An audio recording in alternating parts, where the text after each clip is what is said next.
en línea.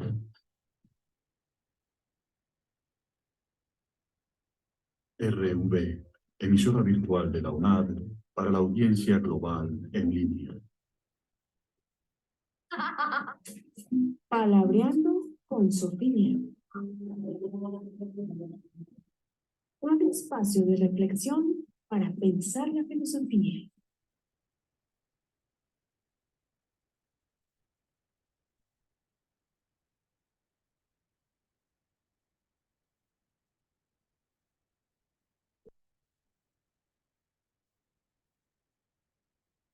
Un saludo a nuestra amable radio audiencia. Esto es Palabreando con Sofía, espacio auspiciado por el programa de filosofía de la Escuela de Ciencias Sociales, Artes y Humanidades de la UNAM. En la producción técnica, Alejandro Díaz. Musicalización, Fabio Olarte. En la dirección y conducción de este programa, Tyron Achuri. Asistente de dirección, quien les habla, Dolly Toro. Desde este espacio les damos la más cordial bienvenida. En la presente emisión realizaremos una presentación sobre el tema Educar para la comunicación sobre las olas de desinformación. Esperamos abordar los siguientes temas. ¿Cómo se ve el problema de la posverdad desde el enfoque de la comunicación social? ¿Qué tipo de estrategias académicas se podrían implementar para neutralizar la incidencia de la desinformación y de los abusos de la comunicación mediática? ¿Cuál sería la perspectiva investigativa del análisis crítico del discurso como estrategia de deconstrucción, desvelamiento y acción política a partir de la investigación metódica del discurso como instrumento del poder? ¿Por qué se hace necesario, acorde a todo lo dicho hasta el momento, estudiar la relación de la humanidad con los medios de comunicación y con el discurso hegemónico? Y para dar desarrollo a esta temática, el día de hoy contamos con la participación del profesor Iván Rómulo Arana Sáenz, periodista y comunicador social egresado de la Universidad Externado de Colombia y magíster en educación en línea de la UNAD Florida. Iván es en la actualidad docente de la Escuela de Ciencias Sociales, Artes y Humanidades en el programa de comunicación. Quedan ustedes ahora con nuestro director de Palabreando con Sofía. Muchas gracias, Dolly. Damos la bienvenida a nuestro invitado de hoy, el profesor Iván Arana. Muchas gracias, Tyron. Muchas gracias, Dolly. Me alegra mucho estar aquí acompañándolos en este interesante programa de Palabreando con Sofía. El día de hoy abordamos como problema el tema de la posverdad desde un enfoque de la comunicación social, la cual promueve sinergias con la educación y a la cual en la actualidad la UNESCO rotula como educación sobre medios de comunicación. Hablaremos en principio de los principales rasgos del fenómeno llamado posverdad. Bueno, y para dar contexto a estas ideas vamos a iniciar esta charla preguntándonos, profesor Iván, ¿cómo ve el problema de la posverdad desde el enfoque de la comunicación social? Bien, Tyron, el fenómeno de la posverdad de hecho viene a manifestar o a evidenciar un problema de comunicación muy serio. Tiene que ver con la falta de competencias o de habilidades para afrontar la comunicación mediática por parte de grandes sectores de la población. La UNESCO, de hecho, ha venido abordando el problema de muy diversas maneras. Se han utilizado diferentes etiquetas. En un momento se hablaba de educación en medios, en otro se ha venido hablando de alfabetización mediática, y digamos que en este momento, como lo mencionas, se utiliza a través del Tesaurus de la UNESCO, podemos encontrar el concepto de educación para los medios, que no es un nombre pues muy adecuado, educación sobre medios de comunicación. Y lo plantea el Tesaurus, que eso significa hacer comprender cómo actúan y cómo operan los medios de comunicación en la sociedad y a enseñar a analizar sus mensajes críticamente. De hecho, la falencia que evidencia el fenómeno de la posverdad es esa falta de formación para poder abordar críticamente los mensajes mediáticos. ¿Apoya usted el acuerdo final para la terminación del conflicto y la construcción de una paz estable y duradera? Esta fue la pregunta que en principio se hizo en el plebiscito en Colombia y que terminó derrotada en las urnas.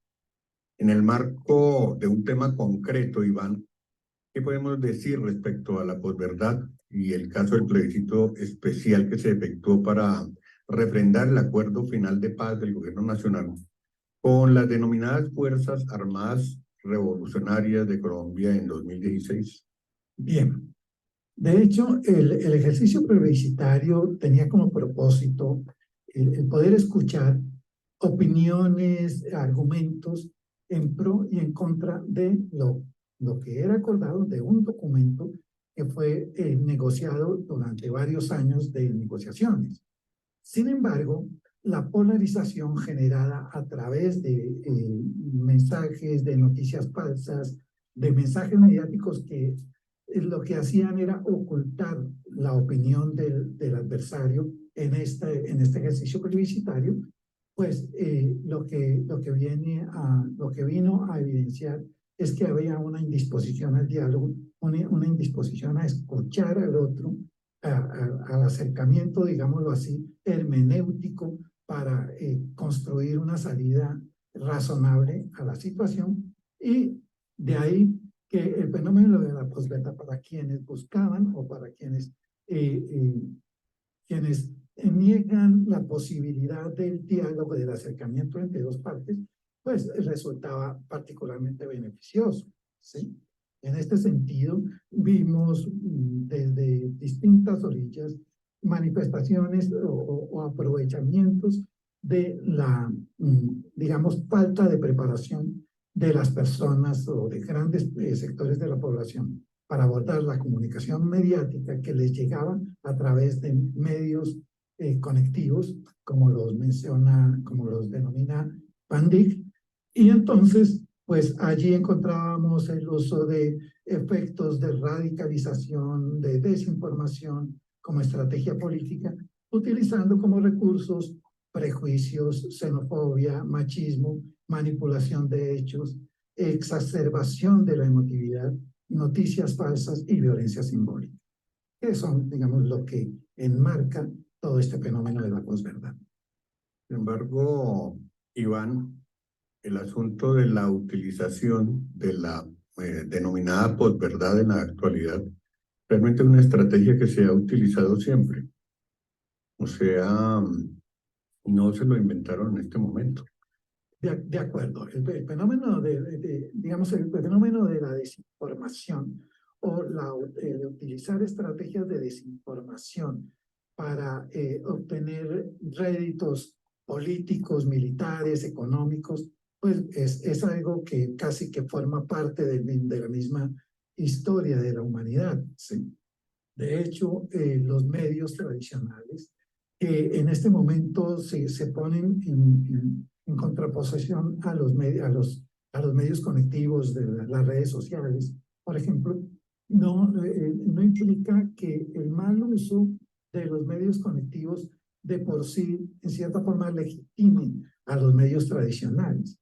Los medios tradicionales, si hablamos de la prensa, la radio, la televisión, de tiempo atrás también han venido cumpliendo en diferentes momentos, y no solo en asuntos políticos, han venido desarrollando estrategias de desinformación. En unos momentos, pues por falta de, digámoslo así, de sentido crítico por parte de los periodistas o de los agentes de los mensajes mediáticos, sino también en ocasiones, pues por desconocimiento o porque los mismos medios tienen a su vez agentes que son financiadores de los mismos y por supuesto velan por sus propios intereses. Muy bien, Iván. Hace falta de todas maneras mirar cómo este discurso de la posverdad, que coyunturalmente surgió ahí en ese momento como discurso, comenzó a convertirse en un problema que es prácticamente mundial.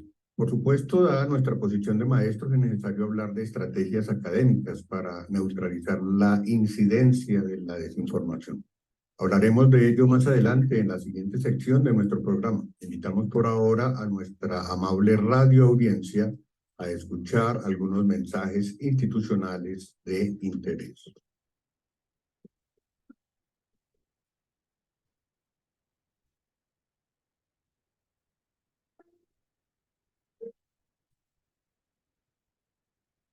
podría incluso... desinforma.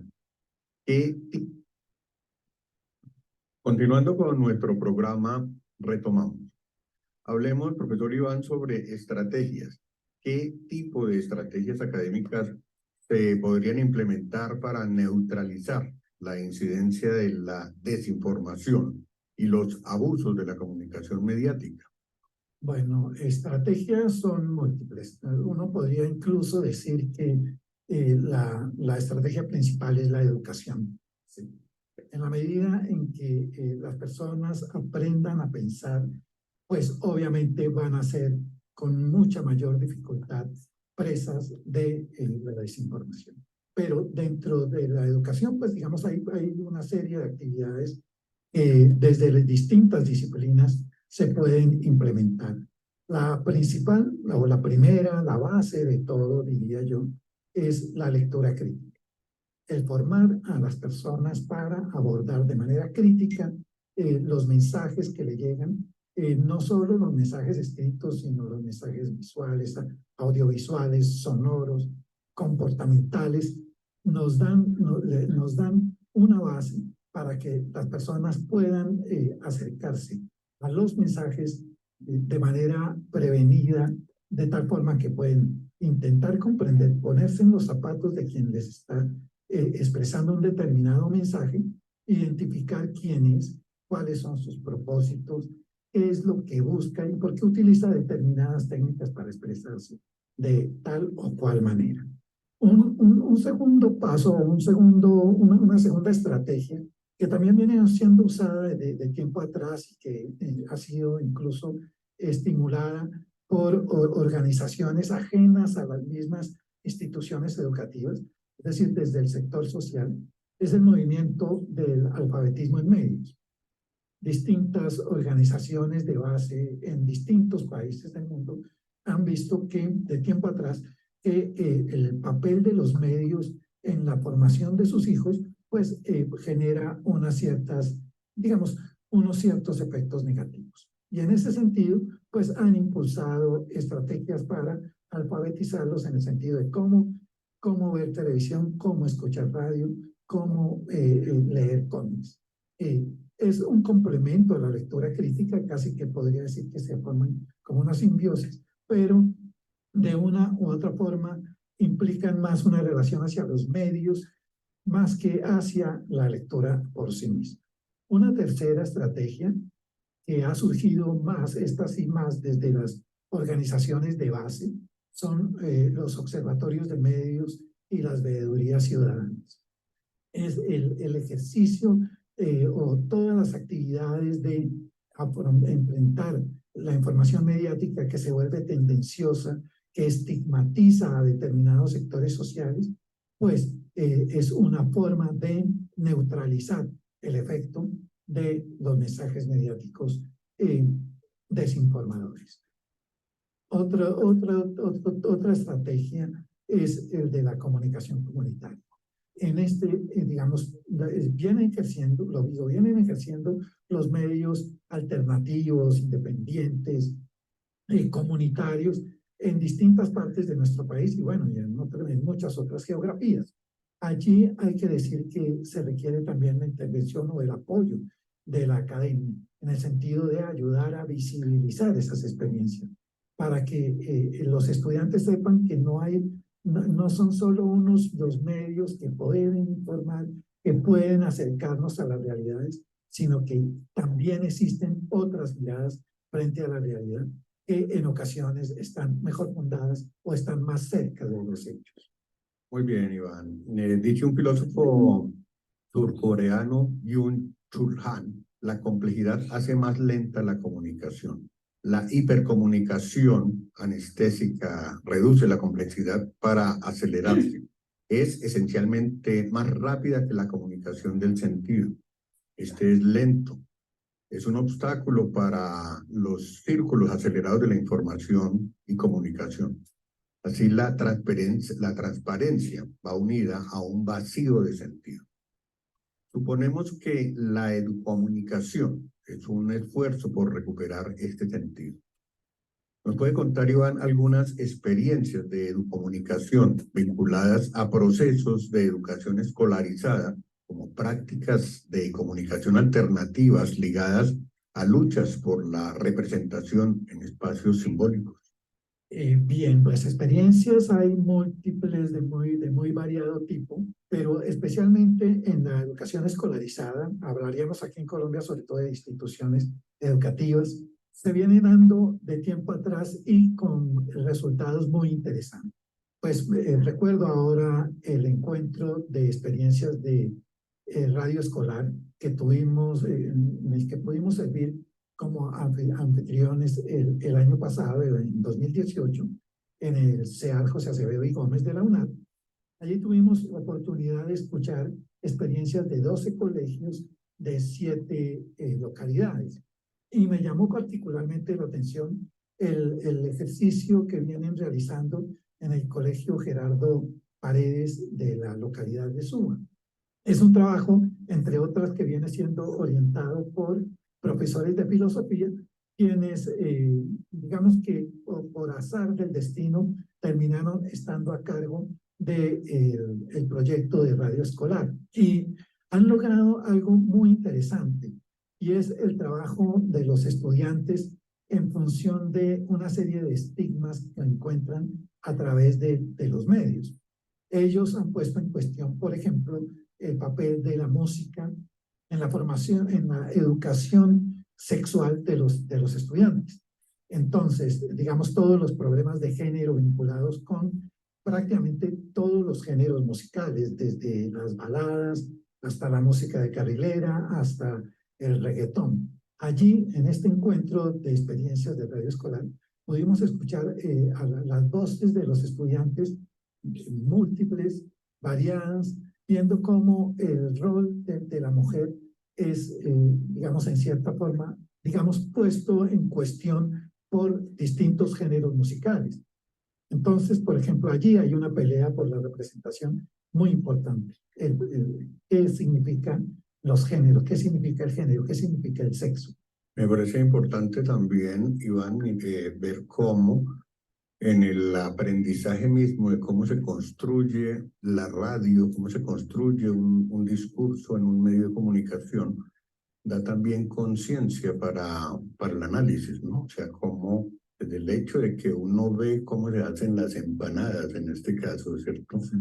Entonces se comprende de qué están hechas y qué es una buena empanada y qué sería una empanada, ahora que están de moda las empanadas. Las empanadas de 800. Sí. Bueno, esto que nos cuenta el profesor Iván nos pone de presente la pregunta por la perspectiva investigativa del análisis crítico del discurso. Dejamos por ahora hasta aquí y ya volvemos con esta idea. Entre tanto, escucharemos un mensaje de carácter institucional. Del inglés. This is John Connor. I am broadcasting. Acción política, hasta aquí. ¿Cuál sería la perspectiva? Son a las 8 de la noche. Every day at midday, when the sun is highest in the sky.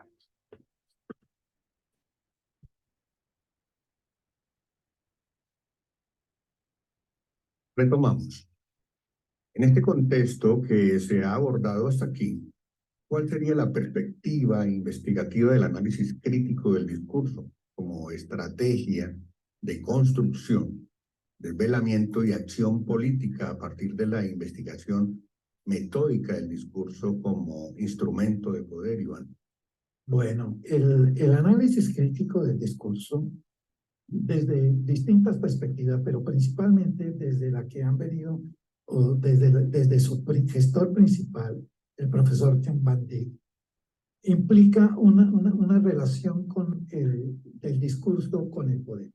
Es decir, el discurso es esa gama de herramientas que nos permiten leer la realidad de una manera determinada, en un momento histórico determinado, tiene una relación directa con el poder o con la resistencia a ese poder hegemónico. Esto es lo que ha venido planteando John Van Dyck y que ha venido desarrollando aquí en Colombia la doctora Neila Pardo Abril. Ella ha venido desarrollando todo un trabajo muy interesante en relación con el tema de la pobreza. cómo es que entendemos la pobreza y cómo nos enseñan a entender la pobreza de una determinada manera, de tal forma que terminamos en cierta forma a través de nuestra habla, a través de nuestra expresión, legitimando en distintos momentos el mismo discurso hegemónico, porque utilizamos sus mismas escalas de valores, su misma forma de articularse en las relaciones humanas.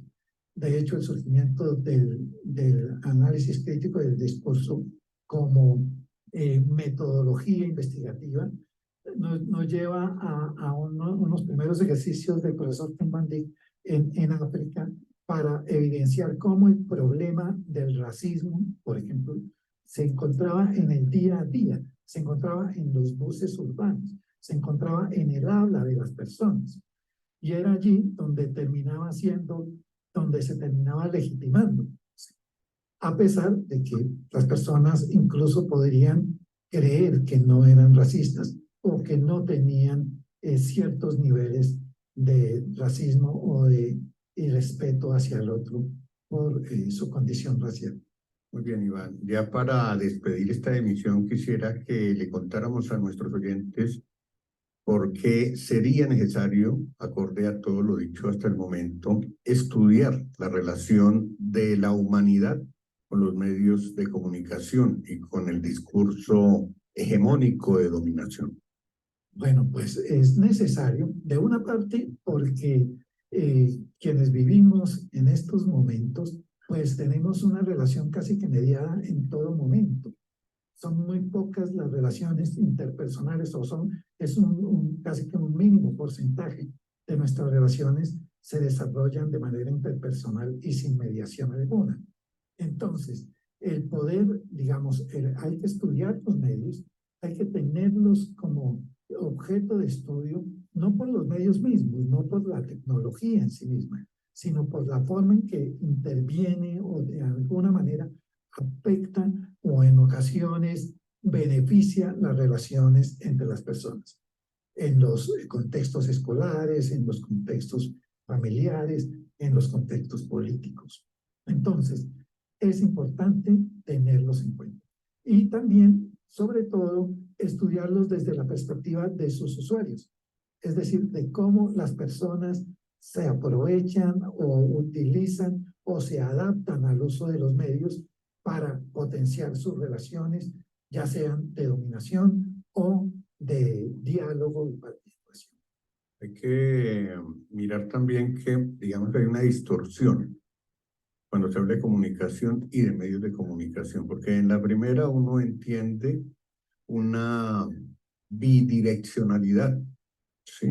Usted me dice, yo le digo, usted me dice, me contesta, nos retroalimentamos, mientras que cuando hablamos de medios de comunicación hablamos de unidireccionalidad, ¿sí? O sea, casi que es en ese sentido una subordinación a lo que me diga el medio de comunicación, porque yo no le puedo contestar, ¿cierto? Y en esa medida un poco como la incapacidad de reflexionar, porque de alguna manera, al subordinarme, asumo que el medio de comunicación lo que me está diciendo es la verdad, no desinformación. O sea, no estoy esperando que me esté diciendo mentiras el medio de comunicación. Bien, Tairo, sí, hay dos cosas que quisiera anotar respecto a lo que dices. De una parte, la falta de formación, digamos, de educación en medios de educación para la comunicación, hace que, en efecto, muchos usuarios de los medios de comunicación vean o escuchen la voz de la radio como la voz de alguien superior, de alguien supremo y de alguien, digamos, que tiene la verdad por sí misma, ¿sí? Sin embargo, la formación, la alfabetización en medios lo que nos permite es tomar conciencia de que del otro lado tiene que haber un agente humano que está construyendo el discurso, que está construyendo el mensaje y que tiene un propósito al transmitirlo hacia mí. Pero de otra parte, con el auge de los medios conectivos, ya el usuario no es solamente el oyente, ya no es una persona que tiene una relación pasiva con el medio, sino que incluso es generador de mensajes. igual puede, en algunos casos, interpelar, que puede participar, puede discutir, o puede, digamos, en cierta forma también crear el mensaje, crear el conducto o el canal de comunicación.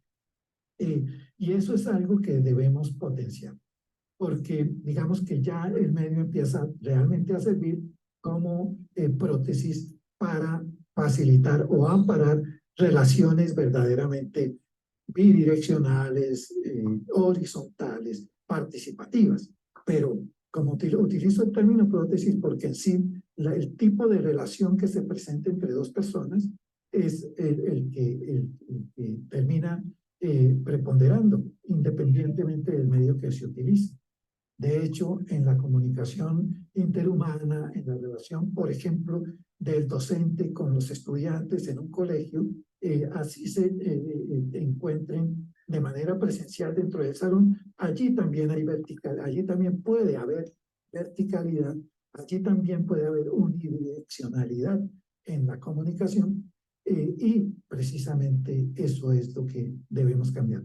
La relación o transformar la relación entre las personas, el uso de la comunicación en búsqueda de una relación más dialogada y más participativa. El poder de los medios masivos de comunicación para determinar opinión en el público no es una novedad. Son capaces de desencadenar guerras, adoctrinar a la población, alienar con una visión hegemónica del mundo, vender estilos de vida y, por supuesto, apropiarse de la verdad difundiendo lo que se considera la versión políticamente correcta. Es un efectivo sistema de control, lograr que los dominados piensen y vean el mundo con los mismos ojos de los dominadores. Y por supuesto, contra esta llamada a resistir está la educación, la educomunicación, independiente de ideologías sectarias. Con esto llegamos al final de nuestro programa. Agradecimiento a la Vicerrectoría de Medios y Mediaciones que hace posible la realización de este espacio. Los acompañó en esta emisión Dolly Toro, filósofa egresada de la UNAD, y Tairo Nachuri, docente del programa de Filosofía de la Escuela de Ciencias Sociales, Arte y Humanidades. Hasta una próxima oportunidad.